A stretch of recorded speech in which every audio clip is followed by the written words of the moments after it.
Good afternoon, ladies and gentlemen. It's now 2 o'clock and we're going to begin our meeting.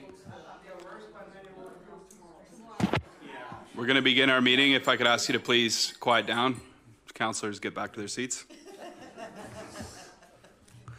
Welcome to the Planning and Community Development Committee meeting of Wednesday, August 22nd. It's a 2 p.m. start and we're right on the button. Begin this meeting with a call to order and a declaration of conflict for councillors who feel they have something to declare on the agenda. Councillor Shanks. Yes, Mr. Chairman, I feel in item 6.5 with respect to the Lions and the Sunshine Coast Lions Housing Society, I would be seen as, or there would be a perception that I have a conflict of interest in that as far back as 1978, I was a member of both those organizations on and off for many years. And so I feel I should recuse myself from 6.5. Okay, thank you for that. And we'll make sure you don't participate in that item. Any others? Seeing none, we'll move forward to the adoption of the agenda. Do I have a mover? Okay, moved and seconded. And there were no changes from staff? No. Okay, all those in favor? That's carried. There are no appointments and delegations. We'll move right to committee minutes and reports. Item 4.1, minutes of the Planning and Community Development Committee meeting for receipt. Do I have a mover for receipt? Moved, seconded. All those in favor? Okay. Are there any amendments or changes? I, of course, did not chair that meeting. Any no? Councillor Seegers, I read through them. I didn't see anything. So, yeah, we'll just move on then to item 4.2, minutes of the Advisory Planning Commission meeting of August 9th. Do I have a mover for receipt? Moved and seconded, Seegers and Lutz. All those in favor? And that's carried. And then just a note to committee that they dealt with some of the issues in those minutes. I'm sure you all caught that, but for further items on the agenda.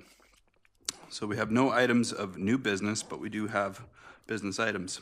So item 6.1, We Medical Dispensary Temporary Use Permit Application. There are a number of those on this agenda. I would appreciate from staff if there are any differences that you'd like to highlight for a committee that they come forward in that way, just so because they're so similar that we can make sure if there's any important differences that they're noted. So report from the municipal planner. Do I have a mover for receipt? Seegers and Lutz, all those in favor? That's carried. And I'll turn it over to the municipal planner. Okay, Ms. thank Lettman. you, Mr. Chair, members of the committee. So this is temporary use permit 2018-01 application, and it's for the current business We Medical, and the applicant is Care McPherson. So that was the location at the corner of Toreto, the highway, and Inlet Avenue. Surrounding uses are PharmaSave, there's the furniture and mattress company, the Bank of Nova Scotia, and the Watermark development to the south, as well as Kitty Corner is the Sunshine Coast Credit Union. This is what the two-story building looks like currently, and they are proposing no changes to the building whatsoever. I'll just go back here. One other thing I wanted to mention was the parking is sufficient in this area here for the building. They have the right amount of parking. There are offices located on the second floor. The current zoning is C2 zoning, and that does not include non-medical marijuana retail at this time, and council had brought in recently that bylaw that identified non-medical marijuana retail. So what we're looking at today is a temporary use permit that would allow them to do this use, the use of land, buildings, or structures licensed under provincial regulations for the retail sale of cannabis products. And what staff are recommending is that it be for a period of 2 years on the property, subject to the following conditions: that the use be located on the ground floor of the existing building, the retail opening hours be limited to 9 to 9 p.m. 7 days a week, and that HEPA filter odor abatement of exhaust air is in operation. And Following, I just wanted to give you an update of what's new in BC in the last month. What's been happening on the front of cannabis retail is that the applications for the retail license are now being accepted as of August 10th, last week. Retail application fees are $7,500. If approved, the first year and their years afterwards are $1,500 a year. The Liquor Control and Licensing Branch has been renamed to the Liquor and Cannabis Regulation Branch. And the local government involvement in an application process for a retail license is we will get a notice of application. We will need to gather comments from neighboring residents through a notification process or a public hearing or referendum or by other means. And that means can be established by council. And in summary, if there's an endorsement or not, we need to include in our letter back to the licensing board that the consideration of the location of the proposed store, the consideration of the general impact on the community, the views of the local residents, and our recommendation, as well as the reasons and any accompanying supporting documents as well. This document as well is a little difficult to read, but it does give you an idea of the, up here we have the licensed producers coming through to a government warehouse. That's a BC government warehouse, and these are all federally licensed producers. And then from there it might go to the private cannabis retail stores, a government cannabis retail stores, or the BC government is indicating they're going to do online sales as well. And then that comes to the customers. So that's been provided by the BC government, that diagram. And that's the end of the presentation.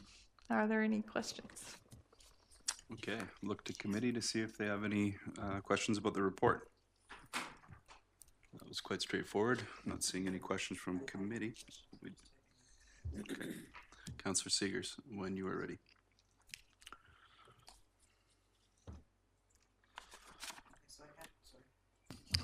I had questions on the information you put in here, page 17, where you talked about the local government's role in licensing them. So under the retail license, it indicates a cannabis retail store must be a standalone business. So I do note that a couple of the applications that are in front of us today would potentially not be standalone businesses. They actually sell other products. Where's the line around that for what is considered standalone or not?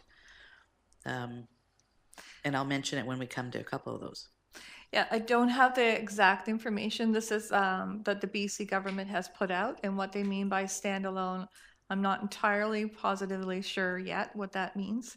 But perhaps it will be like a liquor store that we have here at the government one, where it's just liquor with occasional little bags and things like that. There aren't any other products per se sold. My understanding though is that all of the applicants have expressed their interest in going to retail licensing, and that they will have to meet those requirements as part of that. Right, but if inside of this process we need to comment on that, that is something that we'll need to be aware of as well, because that'll have to be part of our comments. I will try to determine all that information once we get our first application to review. I will have those answers for you. Okay, so do we have any idea as to the timeline for the approval process for the province? So how long it would take? I mean, they might be optimistic right now, but I did ask that question last week, and I was given a time frame of they hope to be 6 months. okay, so then, given that now, I mean, this is new information you provided to us today, that they've actually opened it up for license applications, we could potentially be getting information from them requesting feedback on applications that have gone in. So you indicated that we need to have a process whereby we're going out to the public to get feedback, so we're going to need to get on top of that piece.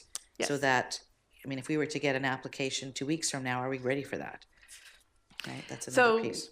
I plan on my next steps once we get through this portion is to work on that community consultation part about location and number within the community, as well as that sort of process. Other communities have adopted a process of how to look at each application, and I'll be bringing forward something like that as well. Okay, that's all my questions for now. Thank you. Okay, thank you.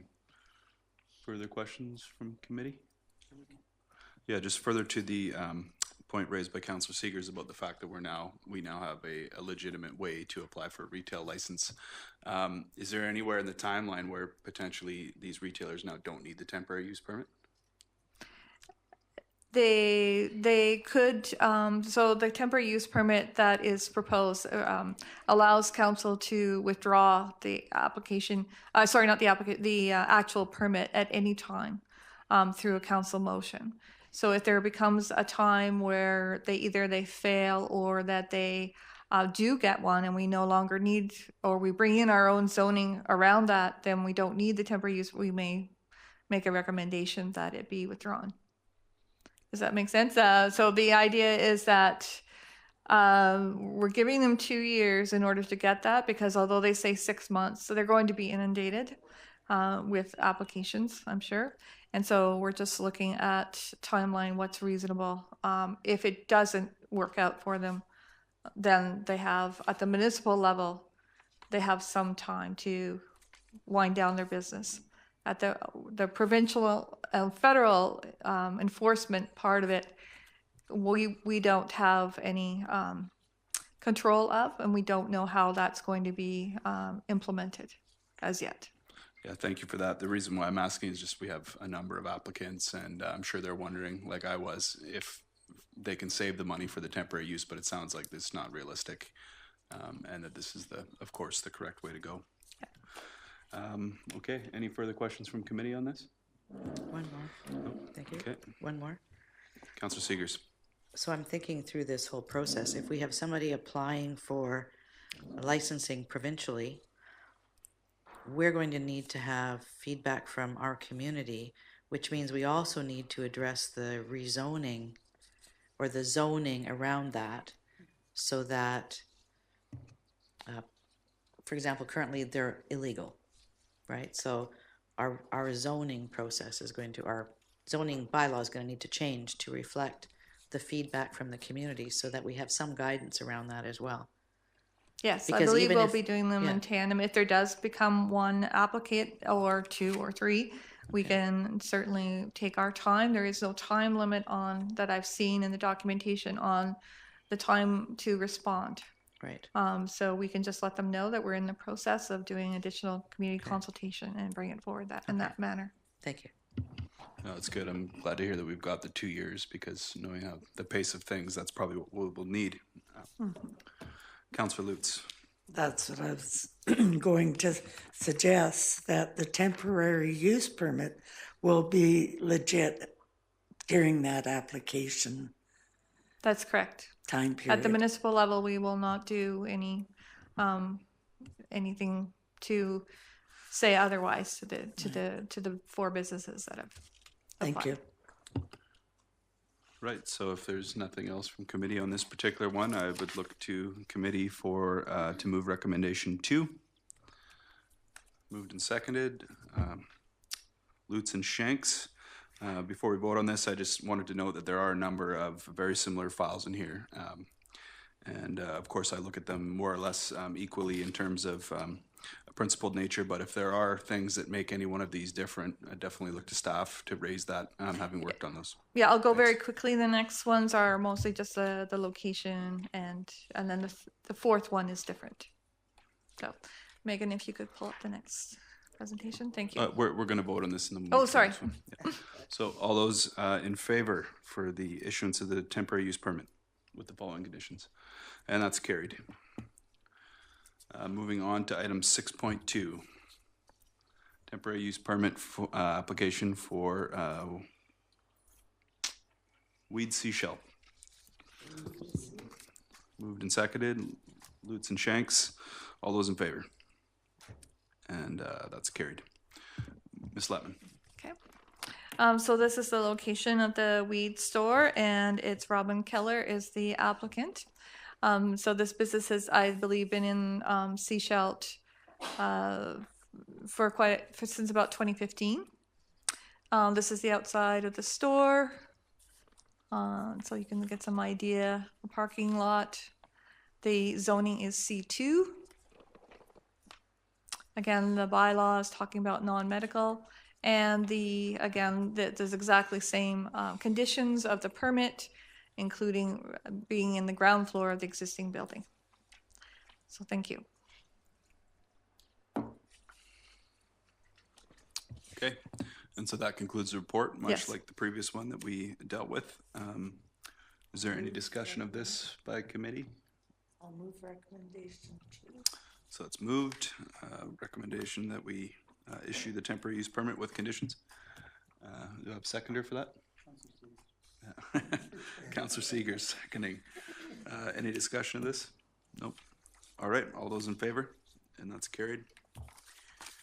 On to item 6.3, 420 Hemp Shop on Cowrie. Report from the municipal planner. Ms. Lepton? Thank you. Sorry, move receipt. Moved and seconded. All those in favor? Thank you. That's carried. So the location is the 420 Hemp Shop, located at 5536 Cowrie Street, and the applicant is Sarah Meyer. So the location is directly on our main street, Cowrie, close to Inlet Avenue. And the business has been in that location for quite some time. I believe it was 2002. And they more recently started selling marijuana products. They've been selling hemp products and accessories for quite some time. Storefront is the green awning there. Inside, some photographs of the store and the little dispensary element of the store, which is here, behind a separate door. The zoning is C2 zoning again in the downtown.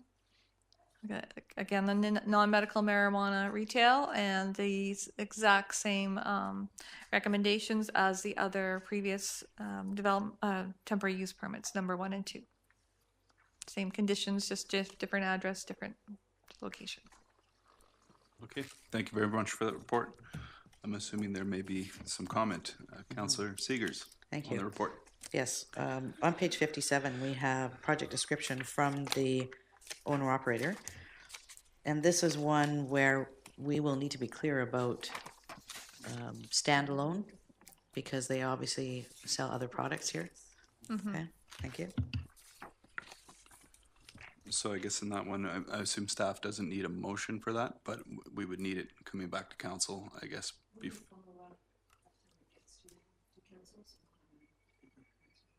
Okay, no need for a motion. Okay. All right, that was a pertinent point. Thank you, Councillor Seegers, for raising it. Any other discussion of this application? Okay, seeing none, I will entertain a mover for recommendation 2, issuing the permit. Moved by Councillor Seegers, second by Councillor Lutz. Any discussion? All those in favor? And that's carried. On to item 6.4, this is for Sunshine Extracts and Concentrates. Slightly different application. Motion to receive, Councillor Shanks, Councillor Seegers. All those in favor? That's carried. Ms. Letman. So the application is from the Sunshine Extracts and Concentrates, as you mentioned. Derek Churchill is the applicant.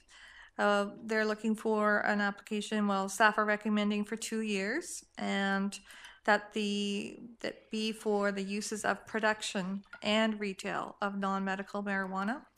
They're located in an industrial area, and in that area, retail has to be associated with an industrial use, and so this is they do manufacture things on the premises in a very small unit, and we've got some.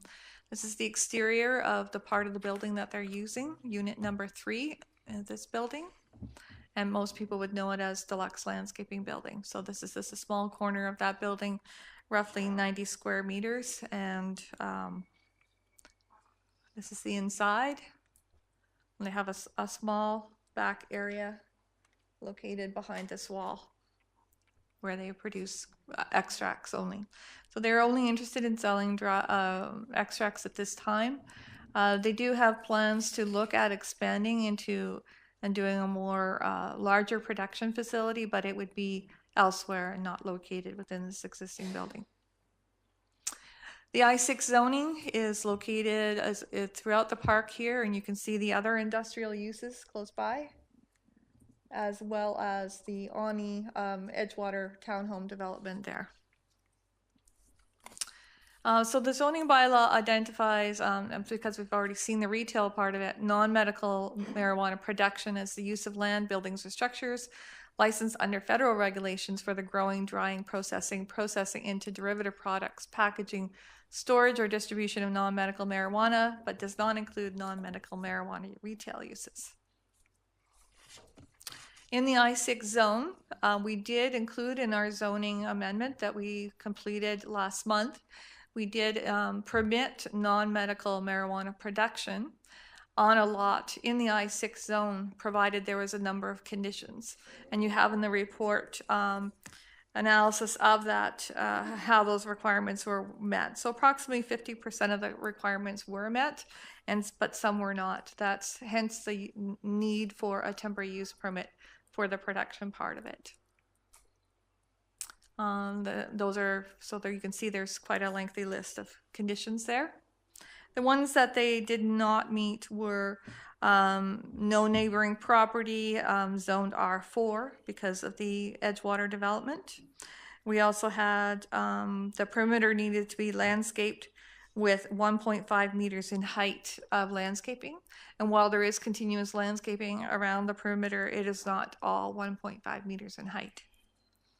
There is also the only uses on the lot were one of the conditions of the zoning bylaw, and we have other uses such as the garden center and a caretaker suite.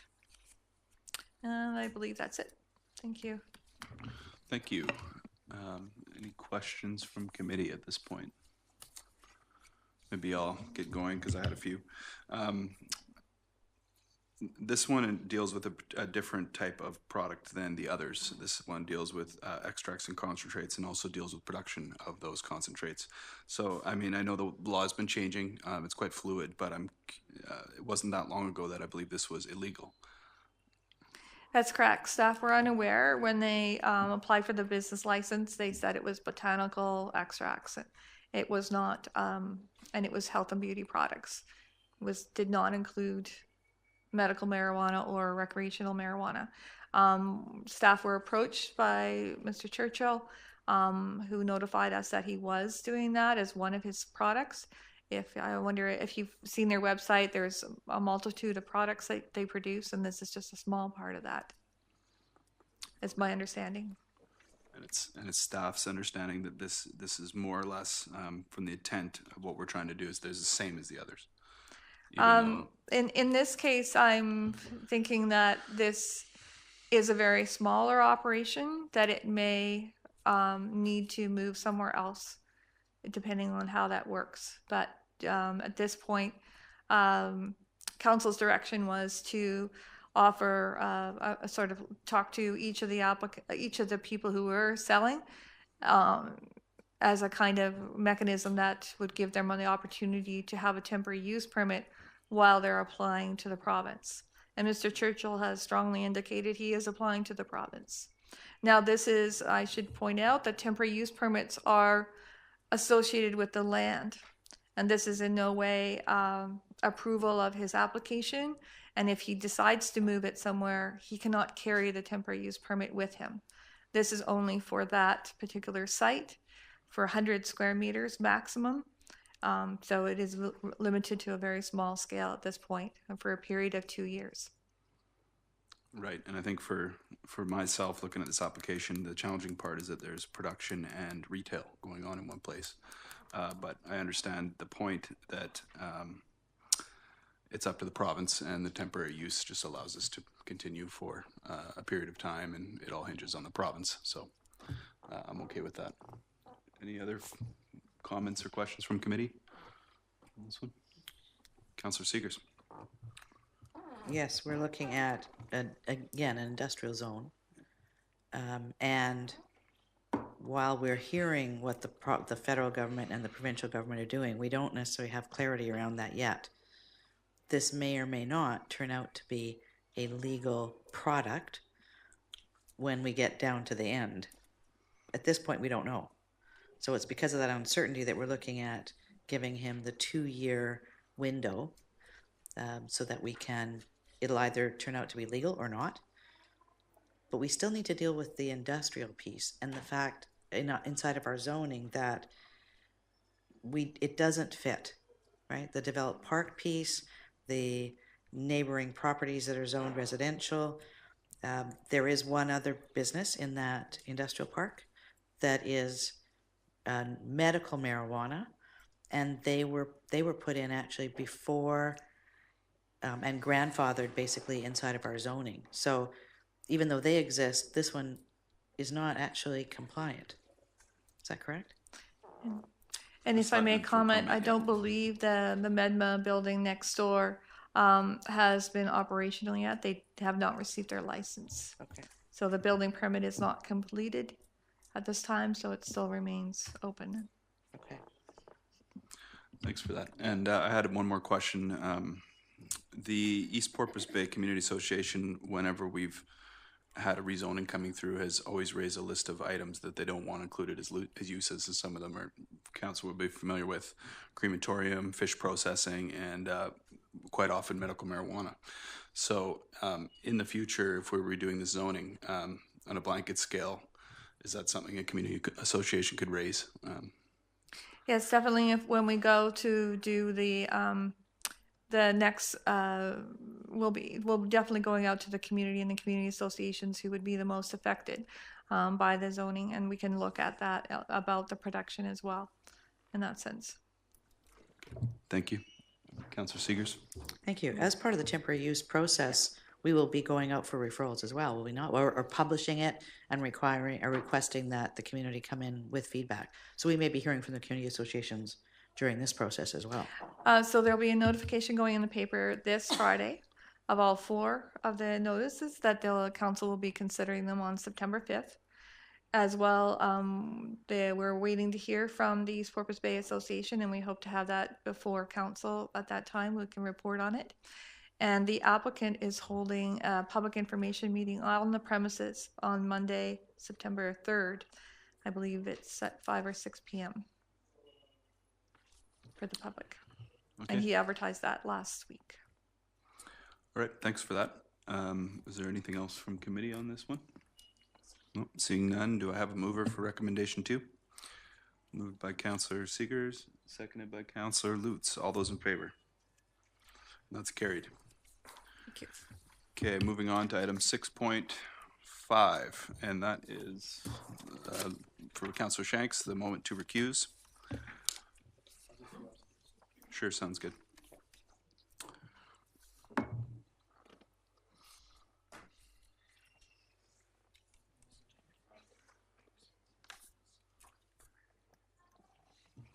Okay. So this is an application for an OCP amendment and a zoning bylaw amendment. Presentation by our community planner, Mrs. Stepjevic. Do I have a mover for receipt? Moved and seconded, Lutz and Seegers. All those in favor? And that's carried. Ms. Stepjevic. Thank you, Mr. Chair.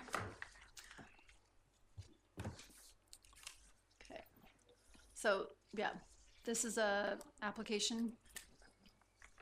A bit of background, the Sunshine Coast Lions Housing Society owns and operates the Green Court Housing Complex.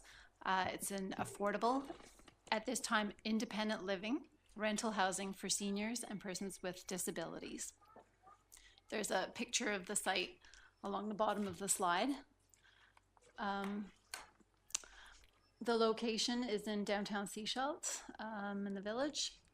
OCP designation is multifamily. Okay. Multifamily mixed residential.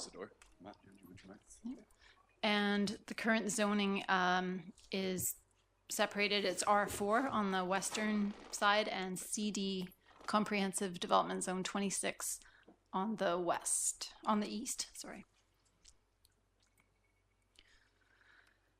Their proposal is to remove the existing old bungalows containing 29 units, which are currently have residents living in them, but some of which have already been relocated, and to construct a 104-unit, 5-story apartment with common facilities like a lobby, office, laundry, and hall the meeting hall for the Lions.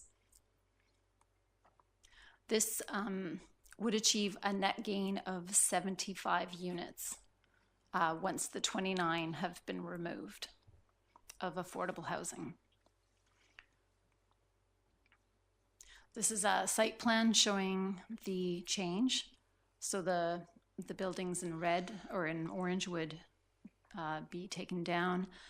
And then the greeny blue color is the revised or the new proposed apartment building. Which way is north on that? It's straight up Straight up. Okay. to the top, sorry. And that would involve 3 types of applications, basically in technicalities, is that it's a site-specific OCP amendment to increase maximum density and height. It's a zoning bylaw amendment to establish a new comprehensive development zone that would increase the density and height allowed. And also, more of a minor thing is a subdivision application to adjust the lot lines of the complex. So in evaluating this proposal, it does meet components of the strategic plan, the sustainability action plan, and the age-friendly community plan. And specifically the age-friendly community plan, it addresses very well.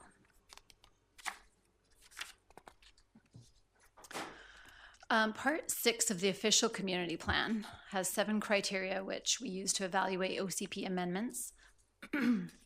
They're listed, is it in the best long-term interest of the community as a whole? Is the proposal consistent with the overall vision for the community and the local neighborhood? Is there a demonstrated need for the development? Is the proposal suitable for the site and compatible with the adjacent land uses? Is there community consultation and support? Are water, sewer, transportation, and other community services available and not negatively affected? And does the proposal put forward creative, sustainable, and innovative design approaches? The main considerations for evaluating against these criteria are community need, density, height, the massing or the apparent largeness of the building, and the servicing. So I've kind of broken it into those sections as we go through. In the official community plan, the proposal aligns very well with the vision plan in that it would achieve a compact development style. It contributes to walkable neighborhoods, achieves greater vibrancy in the downtown, and probably most so, it would provide a variety and affordability of housing for different ages, in this case seniors, abilities, and income levels. In this case, the lower to moderate income levels. So for community need, I'd say the main things are affordable housing. They're proposing rental, independent living, ages 55 plus, low to moderate income, and people with mobility issues. The proposal is 100% affordable. The breakdown as stipulated by BC Housing Corporation is would fall into a 20% low income or deep subsidy category. 50% would be rent geared to income, and 30% would be moderate income, affordable market rates, and that's to help pay for the other units. All 104 units would be built as adaptable for accessibility. The development would include a housing agreement to ensure affordability into the future.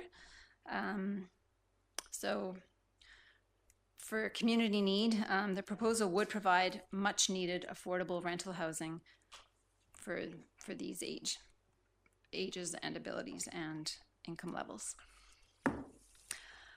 As far as density, the official community plan stipulates a maximum density of 100 units per hectare with a housing agreement. This proposal is for 175 units per hectare with a housing agreement.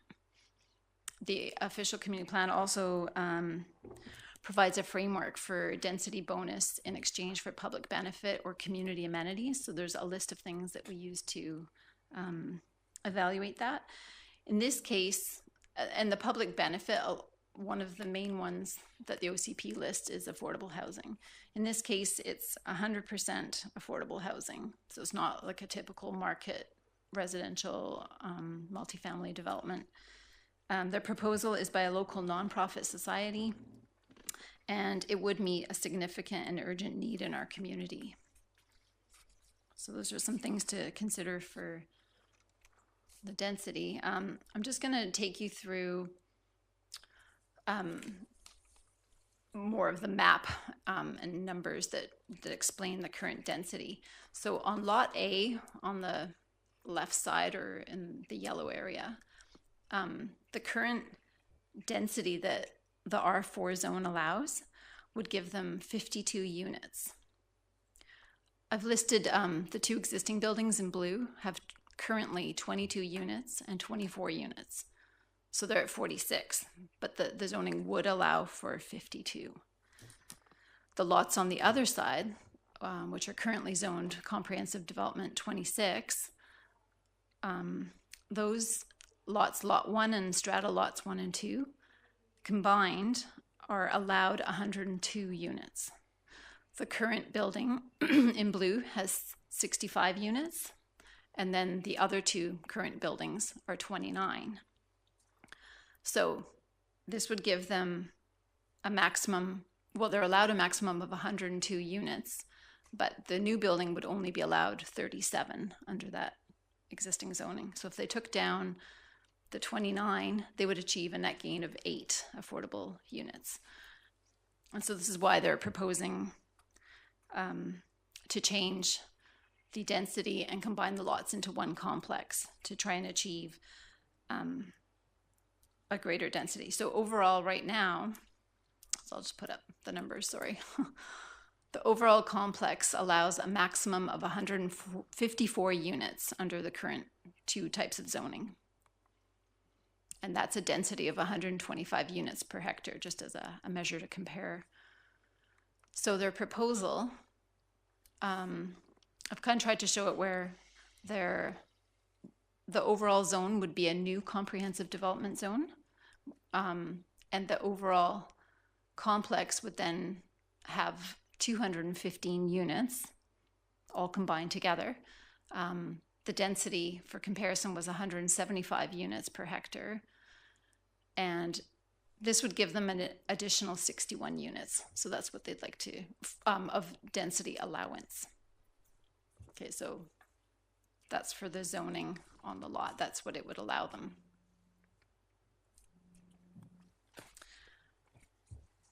There's another way of looking at it. The current zoning allows 154. The proposal would provide 215.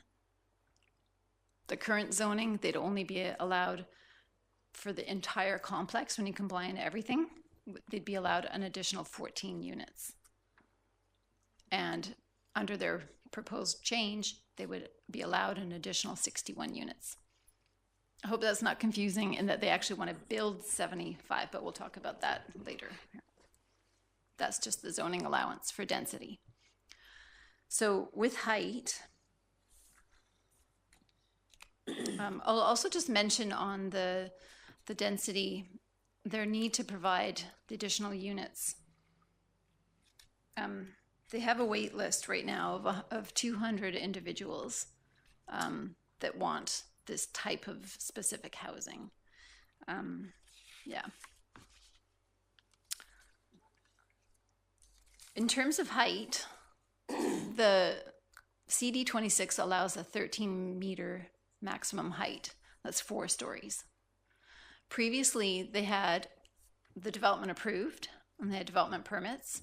They had a phase 1, which is the one that was already constructed. That's the Jack Nelson building with 65 units. Phase 2 was not constructed. And as you can see, that one was to be a 3-story building. But that would achieve them a net gain of 8 units. So they're proposing. Okay, so in terms of the height, the previous approval was more architecturally balanced, sitting on the outside of the corner. It didn't, it addressed the streetscape better.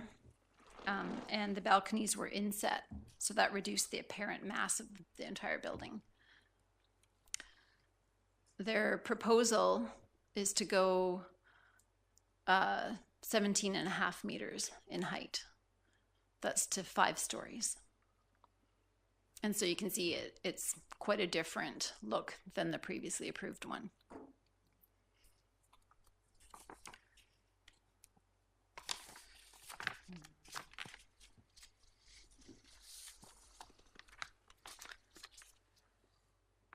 Okay, they've so connected to the height, because that's really the noticeable thing that this proposal, the height with the massing is the really noticeable part. So to get the units that they want, I'm just gonna show an example. On the top left is their proposed mass of their building. It's not going to be white, but that's just the area that they're proposing it would take up. The picture on the right is from the Kiwanis housing development in West Vancouver that was recently built, and they've taken elements of that proposal that they would like to try and implement here. So the staff met with the applicant and their architect to try and address what could be done to lessen the massive look of it. And we talked about terracing back the upper stories, or moving the footprint back from the street. But they've opted for a modular stacking design, which is more cost effective for them. And it doesn't allow for easy terracing of the upper levels. But they did state that the massing could be reduced or mitigated through the choice of colors and type of building materials. And that would be achieved later at the development permit stage. So basically the applicant has stated that due to various project constraints, such as the BC Housing Grant stipulations, their budget, timing, and site limitations, they're not able to adjust the building and site design without considerable impact to the overall project feasibility, and so they would not be pursuing it unless they can get this. Okay, so now talking about zoning. There's the columns, again, this is looking at the overall Green Court site. So permitted by the existing zonings, we're basically looking at these changes. The number of units currently would be 154 allowed. Under the proposal, they would be allowed 215. It's a difference of 61 units. The density is currently 125 units per hectare. If you look at the entire site, they're asking for an overall density of 175 units per hectare, and that would be with a housing agreement for the new building. The difference is 50 units per hectare higher, and in terms of height, the zoning difference would be 13 going to 17.5. So it's an additional story, or 4.5 meters.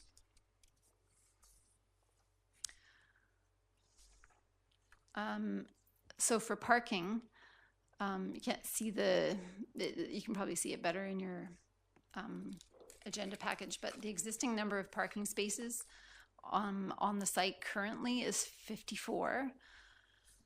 The current zoning requirement is 1 space per 4 units. That's for senior citizen housing and rest homes. So under the current zoning, the requirement is 1 space per 4 units, and the current requirement is 35. Additional 75 units that they're proposing to build at 1 per 4 units is 54. And their proposal, they would provide an additional 19 spaces, it works out to, for an overall number of 70 spaces, of which 29 would be on the surface and 41 would be underground. And on top of that, 1 loading space. And 2 drop-off spaces that aren't included in that would be in the center of the complex. So that's the parking situation. In the new proposed CD 44 zoning, staff is suggesting that it be broken into 3 separate areas with the different heights, densities, and I think those are separated out for each area. And that's also in your agenda package in the attachment. Technical considerations, everything seemed to check fine for water, storm, sanitary, garbage, utilities, fire protection. The liquid waste management plan can accommodate this development, the solid waste management plan of the SRD, and the financial plan. The traffic impact would be minimal for this type of development.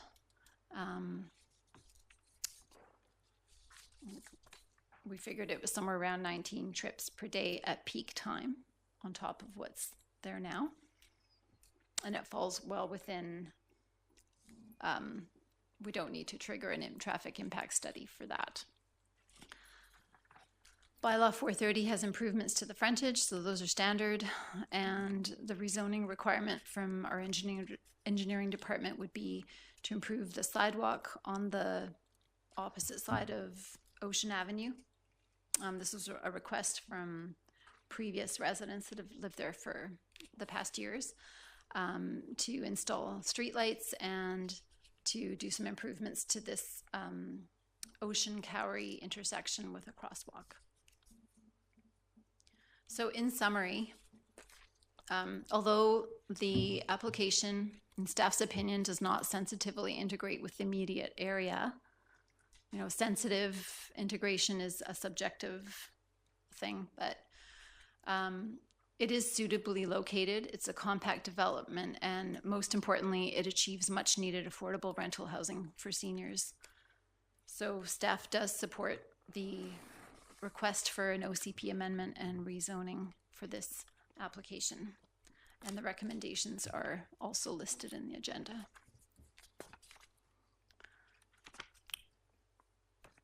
Okay. Thank you very much for the detailed and complex report. Many moving parts on that one. Are there any questions from committee about that report? Councillor Seegers. Thank you. I noticed that the building is for seniors, but they also have other residents. Does that mean that the building is identified as something for 55 plus, or and that's registered? Then how do they deal with potentially residents who aren't that age? Ms. Stepjevic. I actually wouldn't know the answer to that. We'd probably have to ask the Lions Housing Society, but their grant that through the BC Housing Corporation does have stipulations on who the housing is for, and I'm sure it's covered there. Okay. Any further questions? I have Councillor some, but Seegers? I'll have to find them in here. Thanks. Councillor Lutz. Thank you. I remember when Phase 2 first was proposed, and our hope was that it would have been built earlier. But I'm just so excited that the Lions have been able to put this together. And in that short time from the original application to now, the need is just increased. And to try and keep up with that is incredible. And I think this increase in density, though it might be uncomfortable to think something that big is downtown, I think it's the appropriate place. And I really support the efforts, and I thank you. Thank you for that. Councillor Seegers. Thank you. On page 76 of the report, these are the referrals and the information we got back. BC Hydro indicated that approval must be obtained before construction on their right-of-way takes place. Where is the right-of-way on this property? I don't have the site. Yeah, I think it runs through the middle of the property. I don't have the site plan in the package. Just to respond on the question, it runs basically through the middle. We did have conversation with the architects around that, so it was a question of verifying on the site when they are constructing, and so they'll be working with Hydro on that. It appeared on most of it was out of the building footprint area, but obviously they'd need to double check as they go into the underground Yes. parking, but they're aware of that and working with them. Okay, good. And then Fortis BC said they require a statutory right-of-way to protect an existing gas line. So that'd be the same thing. Inside of the next processes, you would make sure that those things are in place. And then the page 77, they talk about there's a request for sufficient turnaround space dedicated for handy dart bus pickup and drop off near the new entrance. There's talk about having the entrance being off of Ocean.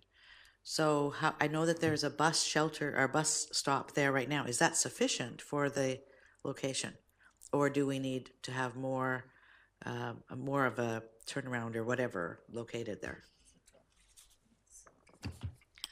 The Handy Dart drop-off location was, I believe, requested by the district of Seashell when they did their previous development, and it appears that it is sufficient and would be into the new development. If I will note that down, and we can double check on if there's anything. Given the layout of the site, we've got a few buildings in the back, right? The two buildings in the back, the Jack Nelson Annex on the end, and then this other one.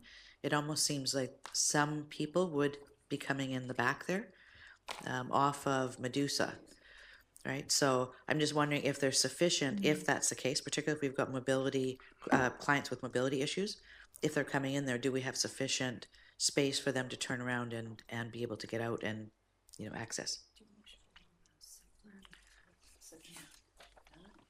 I can show.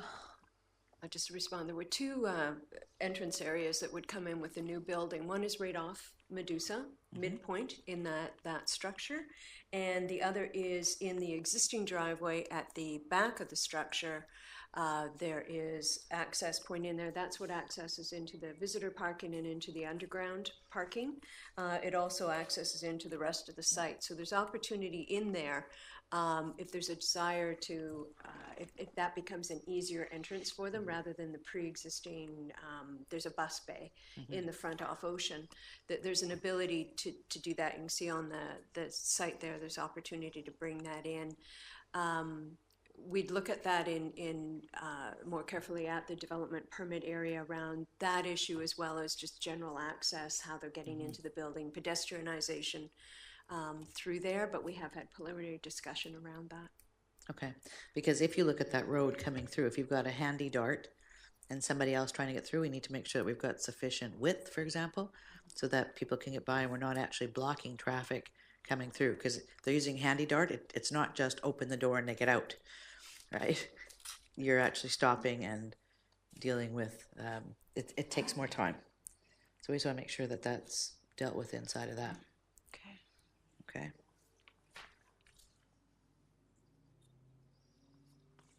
And then I do note that they had public information sessions. They had one for residents internally, and there were some good comments that I think they've taken into account. They also had one for the public at large.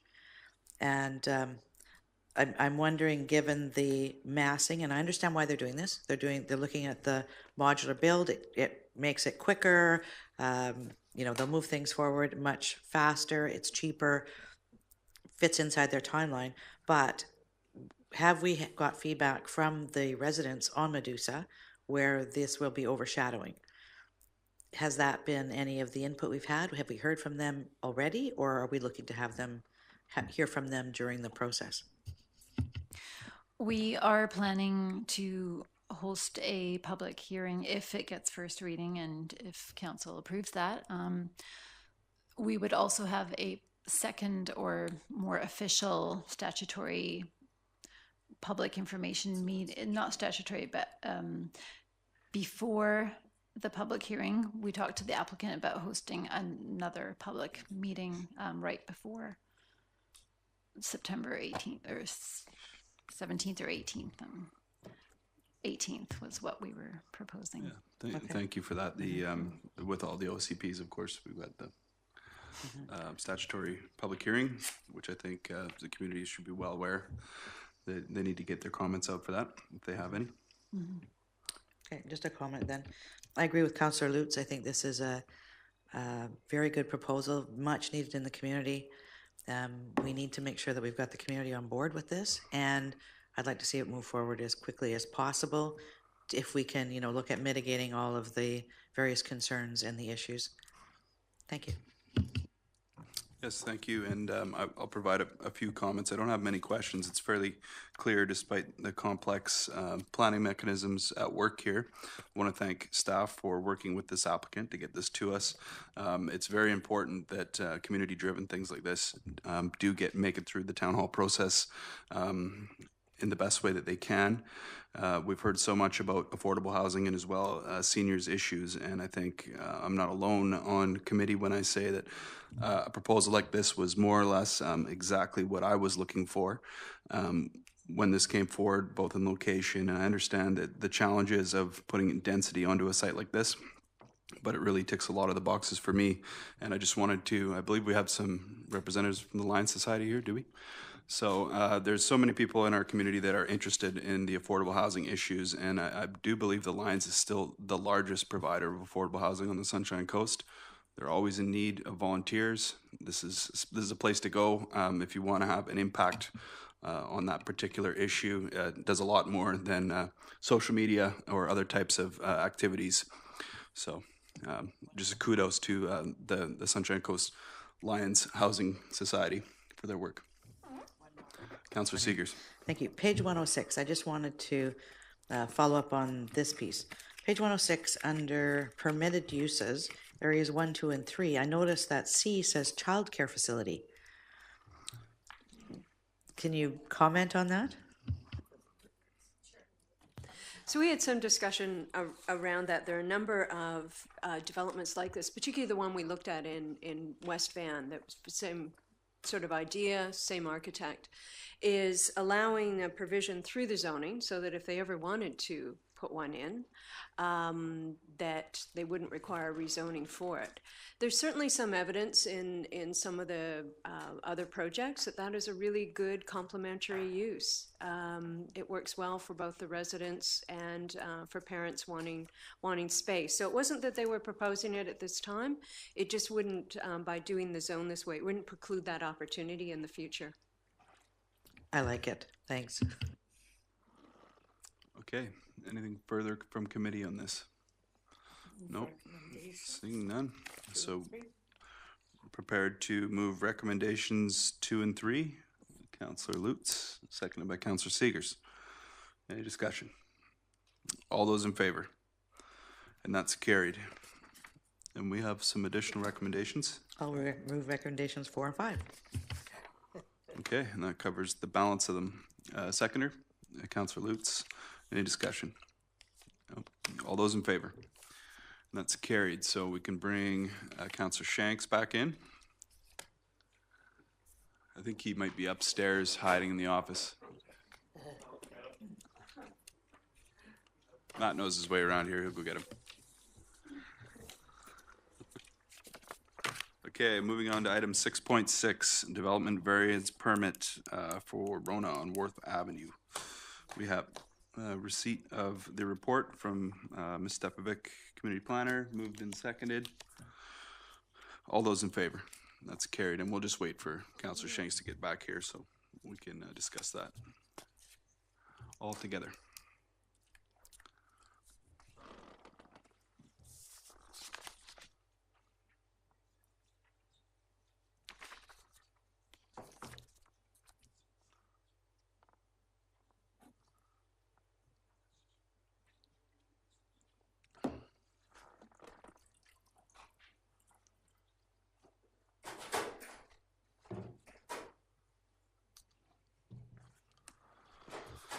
All right.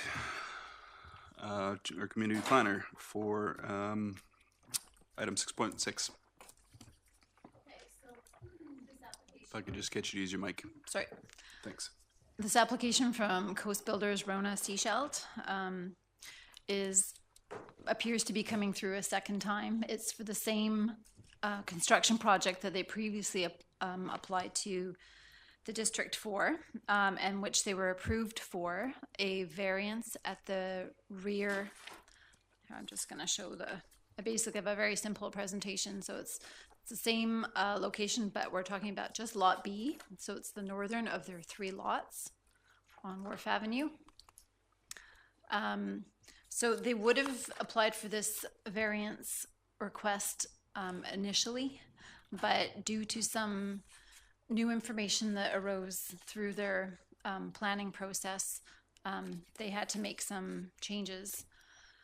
So what they're requesting, so previously they were approved for the rear setbacks to the 2 buildings where you can see the red area. So that was at the rear. Currently, to do with setbacks, they're applying for a 0 lot line on the northern end of their site, adjacent to a residential lot, which is also owned by the applicant. The proposed building had to be reduced in size to, and they had to opt for one that was more like the building on the other side of their lot. So due to new information about Fortis BC regarding their gas line and the statutory right-of-way. So in their original plan, it wasn't shown correctly on the site plan, and Fortis BC also had indicated that they could get approval, but then when they came out to the site and dealt with it in detail, they said they would not give them approval to encroach.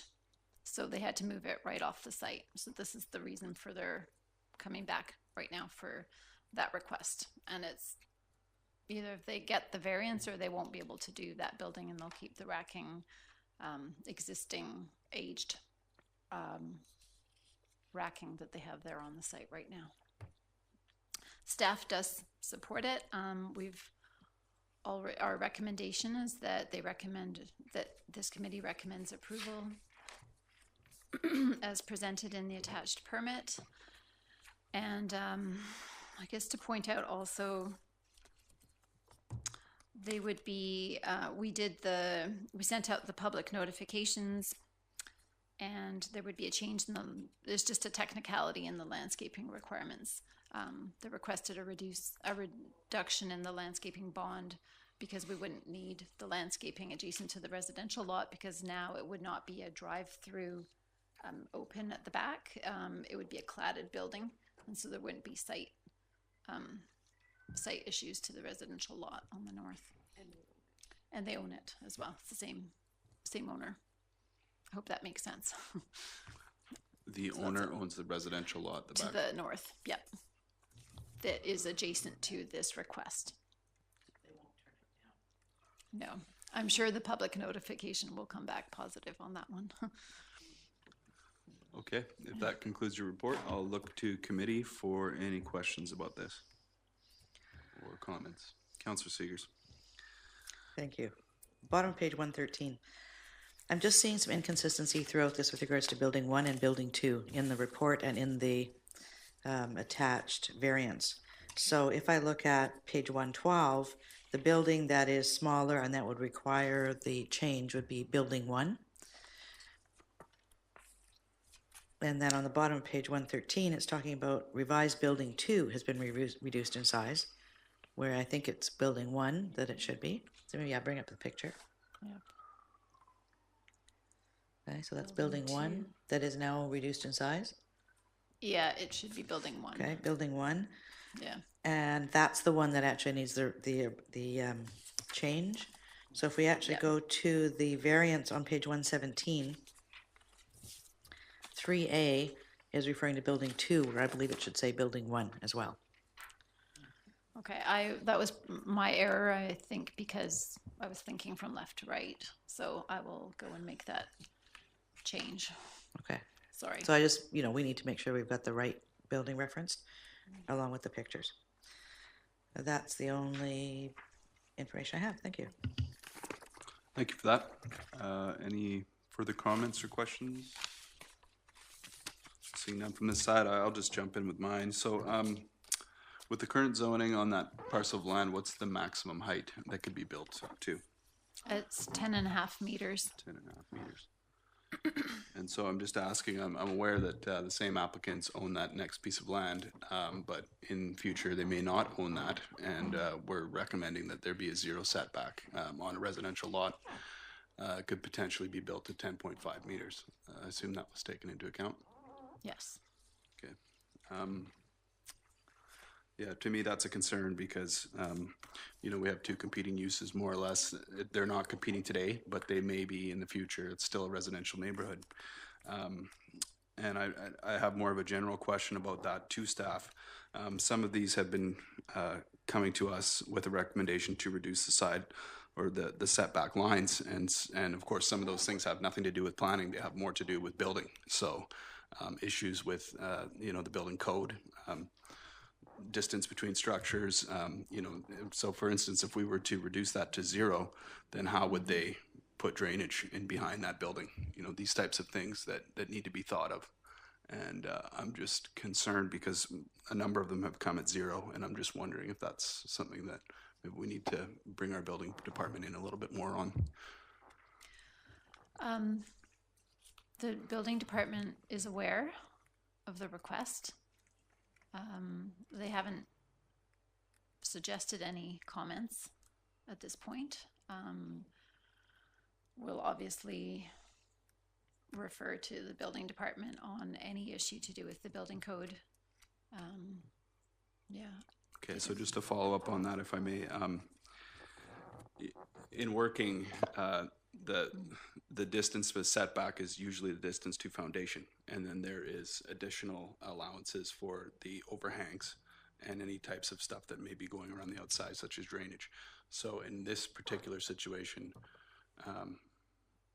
what would be used then? The overhang distance? The overhang, that's something we need to clarify. Yeah, I don't. Is there a roof over? It could come back to us. It could come back to us, Yeah. of course, in future or perhaps by email. But I'm just raising these because the issue of setbacks is more to do with building than it is with planning, because there are things that you just cannot do with a zero setback.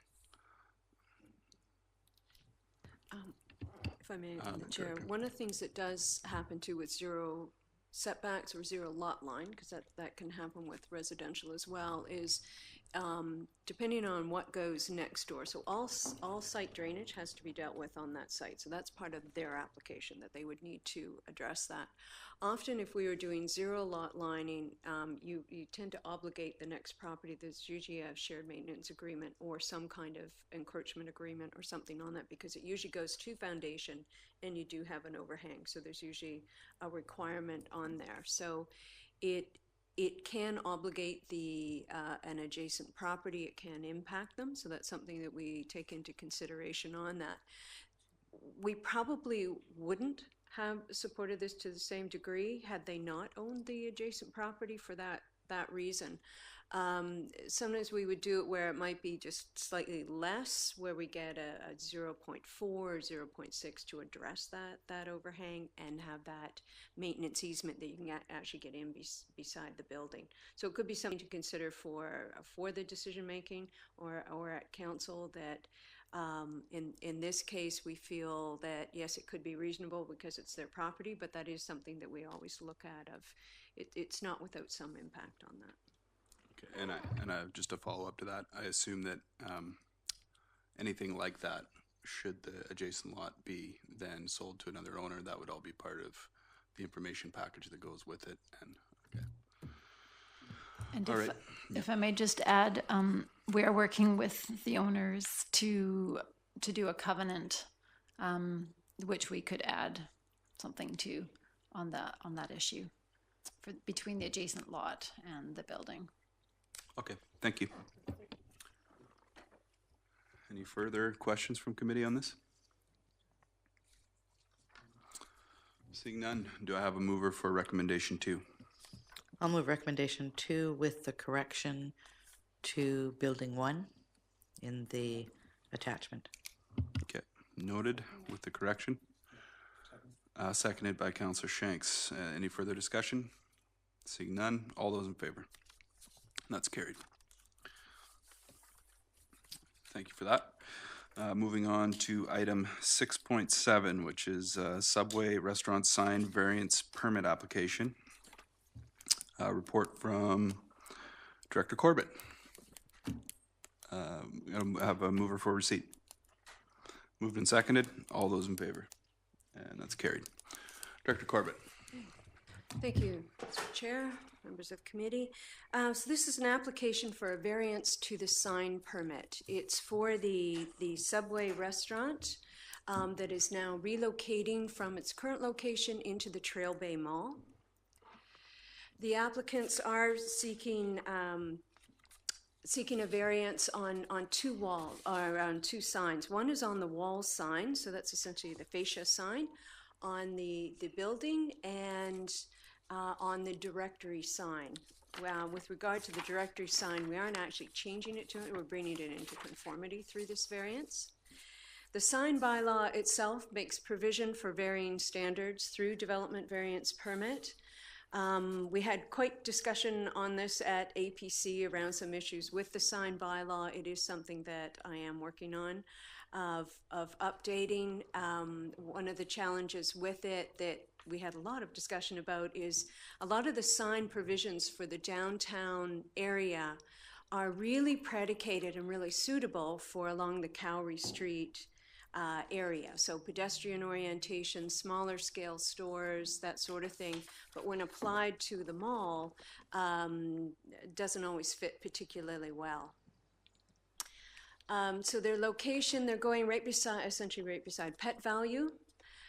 As mentioned, the Trail Bay Mall was constructed in 1970 with an addition in 2005. That following year, when the sign bylaw came in, it meant a lot of their signage was non-conforming, so it has made it a bit challenging for them to move forward on signage as tenants have changed. So this is what is being asked in this particular application. So with the wall sign, so this is, the wall sign is essentially the fascia sign that goes on the side of the building externally. What they are permitted in terms of copy height is 0.6 meters. What they're asking for is 0.91. No change or variance required on the length of the sign itself. The area, they're permitted 3 square meters, and what they're asking is 4.18 square meters. On the directory sign, they're asking for what is permitted is actually quite small, is 0.3 meters, and what they're proposing is 1.87. So this is what's being proposed. It's in this particular type of sign, one reason the copy area will seem larger than what has been allowed in some others is because that's all this sign is. It's simply the copy area. There is no background to it. It's just the lettering.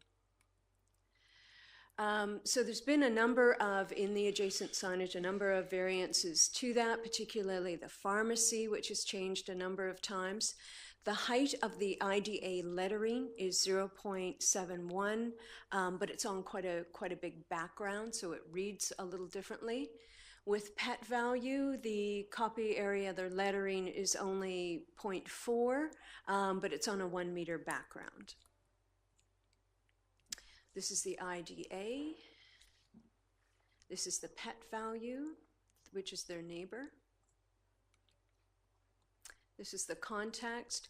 And I think we had quite a lot of discussion at ABC around here of what we try and do in sign bylaw is really control 2 basic things. One is proliferation, and one is the visual impact of proportionality, which is really what guides it. Of does the sign make sense? Is it the right size compared to the building? And one of the challenges with our existing bylaw, when applied to something like a mall with this kind of background on their fascias, is the signage is actually quite small and visually incoherent, I would suggest, in this particular area, because it doesn't actually do what a sign bylaw should do and have a nice logic to the type of fascia sign that's on there. And this is imposed on what that would look like to give you a sense of the scale. Our bylaw itself has a very distinct metric as you noticed, in terms of what the areas can be. A lot of bylaws that I've dealt with, we actually do it by percentage, and it gives a proportionality to what is allowed.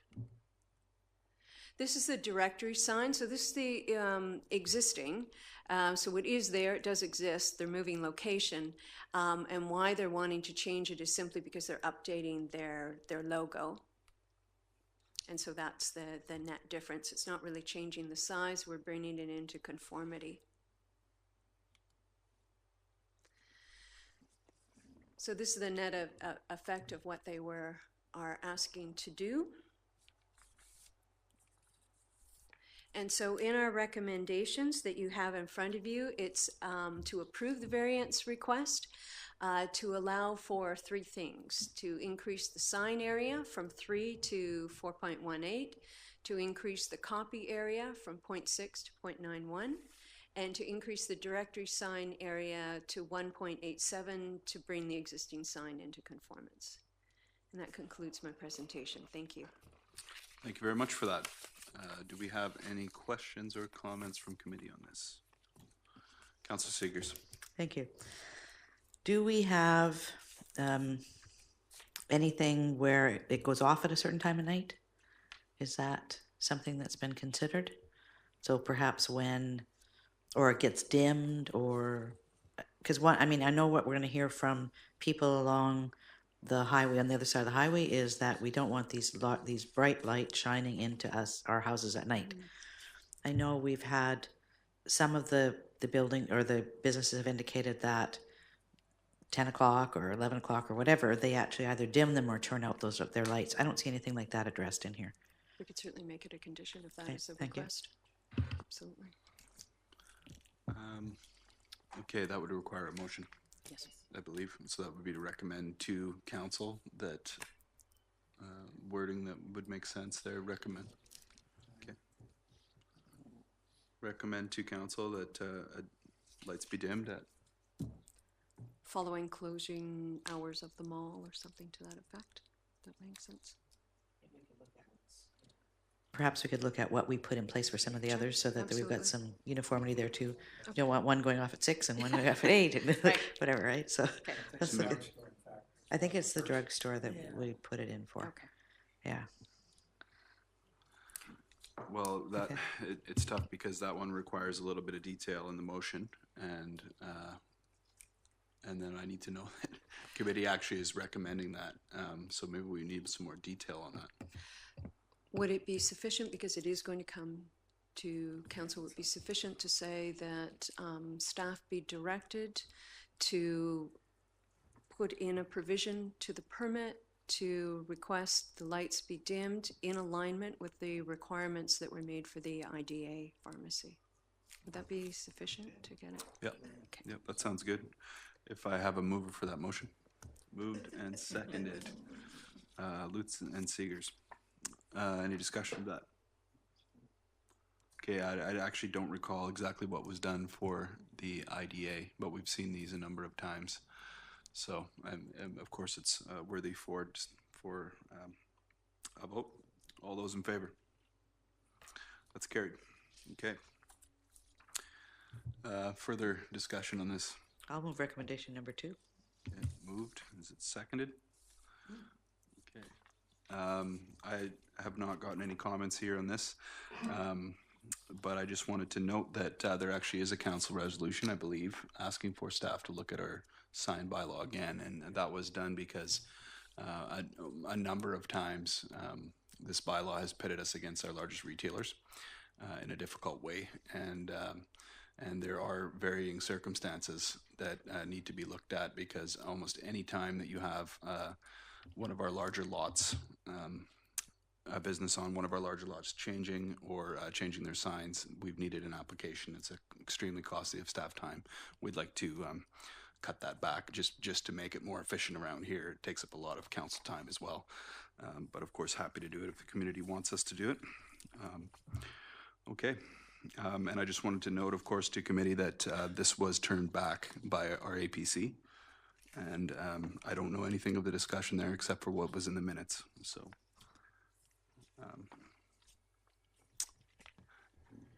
Director Corbett. With the APC discussion, it went back and forth quite a bit on their recommendations, and they got to it being in the discussion fine, with the exception of what they did get to on one of them was the copy height not going higher than what was in the IDA. They were fine on the directory sign. They were fine on the basic sign area. They liked the actual look of it on the lettering, but they went through their motion on three times because they were having some challenges as to what was actually on the table at the time of calling the motion. Okay, so maybe some confusion there. All right. If there's no further comment, we'll just call the question. All those in favor? And that's carried. Thanks for that. Mr. Chairman, I think finally we've had the recognition that the signage on bigger projects or businesses has been out of sync for quite some time, and it's a recognition of that finally, which is good. Yeah, thank you for that. Moving on to item 6.8, Old Boot Eatery Development Variance Permit. This is a parking stall reduction. Report from Director Corbett. Do I have a mover for receipt? Moved and seconded. Shanks and Lutz. All those in favor? And that's carried. Director Corbett. Thank you, Mr. Chair, members of the committee. This is a development variance permit to vary the parking standard that is related to the Old Boot Eatery. So the current zoning location on Wharf Avenue, it is within the downtown center. It falls within our downtown development permit area with C2 zoning. This is the location, and you can see on this map where the current parking is, as well as the CCAN. We'll come back to that. And angled parking in the front of their lot. The reason this is coming in front of us is that a requirement of their liquor license sets an occupancy rate, and the occupancy level is associated with parking provision. That is one of the elements of it. They have been operating with a 72-seat occupancy available to patrons for quite some time, but based on parking availability, they could only have 57 seats. So this was, it is a little hard to see, but that was the parking calculation in the report of what they would be allowed given what is available on the site. It includes, in terms of the angled parking, it was given an equivalency. There's actually 5 angled parking stalls in the front of that property. In terms of stealing it from a zoning perspective, we gave them credit for 3 parallel because that's what's on their property and under their authority. At the rear of the property, there's also 1 loading area. There's 3 employee parking stalls there, and there's 1 resident stall. So the total they have available to them is 21. This is the basic site area that the Liquor Control Board looks at in terms of what they have, what their patron area is. They were required to alter that somewhat. It does take into consideration what is on that patio. That is included into their occupancy numbers. Again, this was dealt with at APC. They were fine with the variance. They were not so fine with the appearance of this particular area and felt that there needed to be some work done on that. Some of the recommendations were either remove the CCAN or paint it. The applicants are quite willing to paint it. They had some concerns around just lack of landscaping and the general appearance of the area. This gives you an indication of the views into that parking lot. That is the CCAN at the back. And again, it takes out just 1 parking lot. It provides a screening to Periwinkle Lane. They've had some issues around cut through and a few things that happen in that lane. So there was some rationale on that. That is the view from the lane. You can see where the CCAN is. That's taken kitty corner to their site. So the recommendation is that is in the report is to allow the parking variance that would allow a reduction to support that 72 seat occupancy from the required 24 stalls to 18, that the existing C-can be painted to improve the visual appearance, and that a bike rack be installed in a location that does not remove the parking. And that concludes my presentation. Thank you. Thank you very much for that. I see Councillor Shanks with the first comment. Yeah, I'm surprised that the removal of the C-can would only increase parking by one. I was too. Yeah, And because if there's a fence there, it's at the board, it's at the boundary, period, where that C-can was, what is it, 8, 10 feet wide? that's where, yeah. So I can't figure that. So that would be I their think- benefit to remove it and just put a fence up, I would think. That was certainly one of the elements that was under discussion with APC of Of course, if we required the additional parking, they would I- want a fence I in there. can see it now, yeah. It's sitting right. back, so that's, yeah, it's only taking out the one. Yeah, I can see that now because you need turnaround space and everything else, obviously, yeah.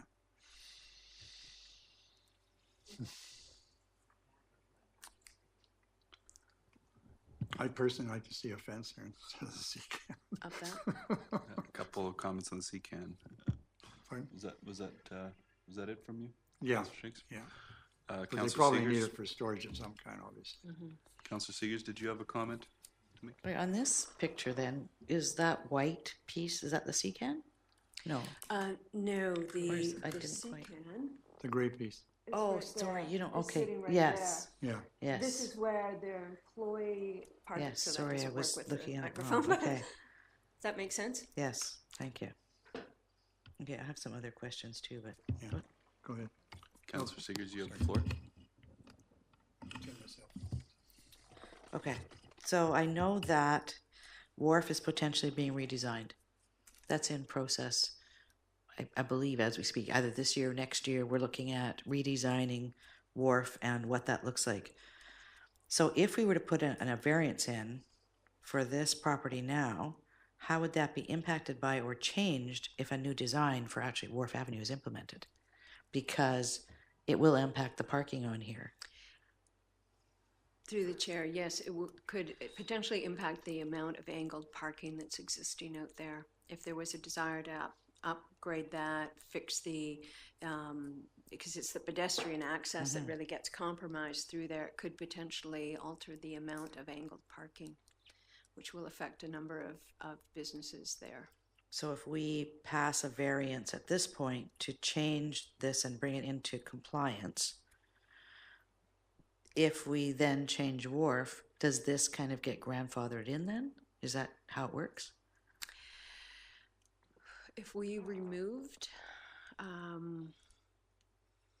we would have to alter it, I think, because we would have been predicating it on a certain number if it removed more than that number. So we've given them in this the allowance for the 3 parallel. It's conceivable in the change to Wharf that we might still be able to manage 3 parallel. We just wouldn't manage 5 angled.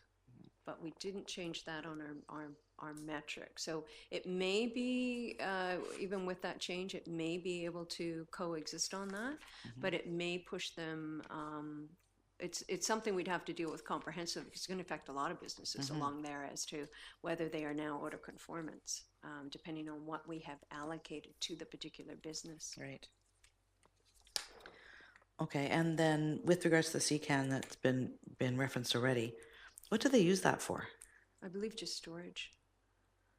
Like storage for day-to-day requirements for the business? Like why, we don't allow it downtown typically. So rather than have it painted, I'd like to see a very good reason why they would need to have it here and whether or not we could not actually remove it. There's certainly options on that. Another thing that came up at APC was if that's something they require permanently, build a permanent storage, if they might be okay with removing the one parking stall, but would it make more sense to do fence and something more permanent looking? So if that is a desire of committee or recommendation, that would require a motion, could be considered. Okay, I'll leave it for now and Okay. pass it over. Councillor Lutz with a comment. I hate to lose any parking. If we were to have that C-can removed and it be diagonal parking, would you get in more parking that way? So just to clarify, angled at the back? All the way along? Oh, to do, redo the whole parking lot. You'd have to take out, I think, 2 other parking spaces in order to get the length of the cars in. Those parking spaces are how wide? We'd actually have to get engineering to, they can overlay a template on there to see, can you physically do that and can you back out and get out? That would be the challenge on something of that. I would think of, you're in on an angle, how are you getting out without a turnaround? It would work, if, I right? think you'd have to take out 1 other parking space. Councillor Shanks, can you use your microphone, please? Yeah. Sorry. I think you'd have to take one other parking space east of the C-can in order to get angle parking off the lane.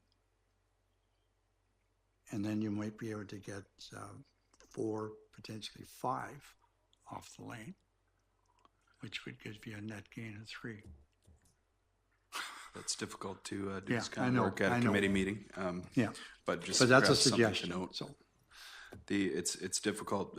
We have a number of parking issues on Wharf, and most of them are related to restaurants. If you've been up there Yeah. on a Sunday or a Saturday, you know that there's overflow parking all the way down Wharf to deal with the number of restaurants. That's good because the businesses are busy, but we do have some major work to do on the parking in our downtown. There's no question, and this isn't going to solve it.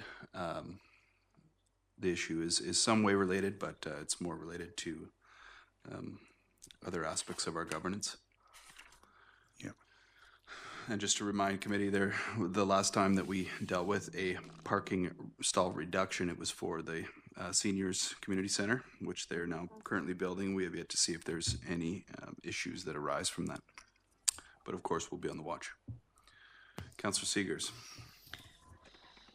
Thank you. Page 137. So I'm looking at page 137 and 139. Somebody's having some fun out there. So on page 137, if I look at the red outline, which indicates the 57, I believe, 57 seats, Yeah. the lounge was not part of the business until a number of years ago. They renovated and added the lounge in, which gave them, I know we've got a group of kids going by here, some kind of camp, it looks like. So the lounge was added, which is 12 seats. So if you look at this picture and what's outlined in red, the booths and the table for 4 on the left side are actually not included in that count. But they've included the patio. Right. Right? So if you flip over 2 more pages, page 139, last page in our agenda package, we've got the booths indicated there, and it looks like they're indicating 2 people per booth. Those booths are set up for 4 people. So how do we deal with those numbers inside of this? Because that, if we look at their numbers they put together, patio 12, dining 40, lounge 20, those 2 there, are 2 in each of those, adds up to the 72, when actually they have seating for 76. Sorry, 2, 4, 6, another, it'd be 78, sorry. 78. Right?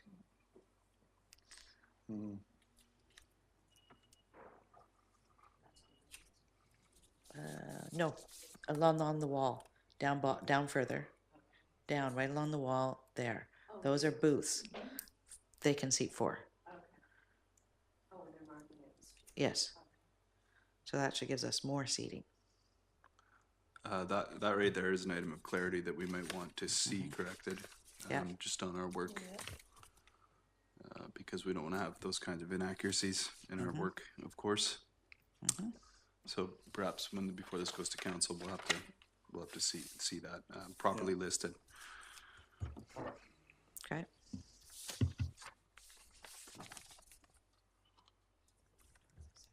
Is that it? And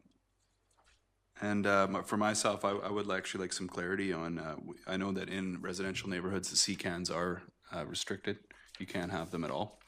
And, but I don't know how it corresponds with the downtown area like that. So for my own clarity, I would like a response on that. Not permitted, okay. But they've crept in over a period of years, like overnight sort of thing. It's interesting actually because there's a couple that are just about 2 blocks up from us that are actually in residential as well. They've shown up in a few areas by stealth. In the downtown, there's some in those back lanes that we noticed on a recent walk through there. So, but it's only an industrial under our zoning. Okay, further comments from committee on that? Councillor Seegers. So a follow-up to that then would be, is it something that needs to be revisited inside of our zoning bylaw? When and where, et cetera, and maybe what they look like? Because one of the things that's showing up around residential is actually houses built out of C-cans. So how do we look at that? What does it look like? What does it have to be presented as in order to be an acceptable use? But at this point, it's not allowed. It is an area that's really emerged in the last few years in terms of different uses for them. When you just look at the conventional storage element of it, cargo, C-can, they're usually restricted simply to those industrial kind of areas. They make for good and expensive dry storage. We are seeing, and I think there have been a number of municipalities, City of Calgary being one of them, that actually used it to enliven a public square that they did. They actually have a name for it, and I can't think of what it is, but it is all C-cans. But they've opened it up. It's like almost mobile vendor kind of thing. It's really interesting and really animated the space. But that's the kind of thing you'd want to do through development permit, because really the issue there is not that it's a C-can, it's that they've used that as the underlying material. But the visuals are very, very different and the uses are different. So we could have probably a subject to DP considerations around the visuals, the use, how they're dealt with, as opposed to just having those storage containers show up. Yeah, that one in particular of the C-can, obviously we can't be recommending that things that are not permitted continue to remain unchanged. Do I have a mover for recommendation 2? Councillor Seegers with a comment? Yes, I'd move recommendation 2, but with B, that the existing C-can be removed. Do I have a seconder from Councillor Lutz? Any discussion of that? Okay, well, all those in favor? And that's carried, so that will then come to council. Any comments from the applicant would be available to us in advance of that. But that fits with our current requirements, and it's totally in order. Through Chair, what we'll do prior to council, we'll revise the report for our council report as well. Change the recommendation, get clarity on that occupancy load related to the booths and the numbers. I think that was all. Were there any other issues, if we are doing that committee would like us to get clarity on? So the other piece about just, wharf. Just to be clear, we've just amended 2 now to have the B changed. If there's any other amendments, then we would. Yes, I just want to make sure we have the procedure right. Are there any additional amendments to 2 that we need to entertain? No. Okay. So do I have a mover then for 2 as amended? Shanks and Lutz. Any discussion of that? All those in favor? And that's carried. Okay. Was there another comment from the director? Sorry, Mr. Chair. It was just to get clarity. If we are revising it, bringing it back to council, we will revise the report. We'll update the motion number 2, but we'll also clarify the number of seats in the booth, clarify use of CCAM broadly, so we'll have something in there around the zoning aspect. I just wondered if, was there anything else that you would want clarity on prior to us bringing it back to council? I believe Councillor Seegers has something. Well, just regarding the wharf and the potential redesign, and so that council's aware going forward, what kinds of things we're going to be looking at, yeah, impacts on that. Thanks. So that's redesign implications for work. Councillor Lutz, did you have an additional point? There's a statement in here by the CETAs regarding the District of Sechelt public walkway is on their private property. Is that true? Through the chair, there are walkways through a number of those properties that are actually at, that's why the pedestrianization in that area is so challenging, is actually in the kind of the front porch area. So I believe that's a confirmation then. Yeah. So that's what you- Follow-up would be, can they block that access from public use? That is one area in terms of, I will get clarity on that in terms of, because what I don't have in front of me right now is the actual legal property line on there to differentiate. I suppose a business could, I can't imagine them doing that from a customer base, but I'll clarify that in the report. Okay, thank you. Councillor Shanks. Yeah, Mr. Chairman, I'm not sure if Councillor Wright has a comment to make. He's been making some gestations there, so. He's I allowed just to comment, picked he up just on it, can't so vote. that's all. You're more than welcome to comment, but you're just not allowed to vote. Okay, is that, have we exhausted discussion on that? Looking left and right, seeing no lights? Okay, so then I will call the question. All those in favor of recommendation 2 as amended? And that's carried. Okay, so that concludes that motion to adjourn. Moved and seconded, Lutz and Seeger. So all those in favor? And that's carried.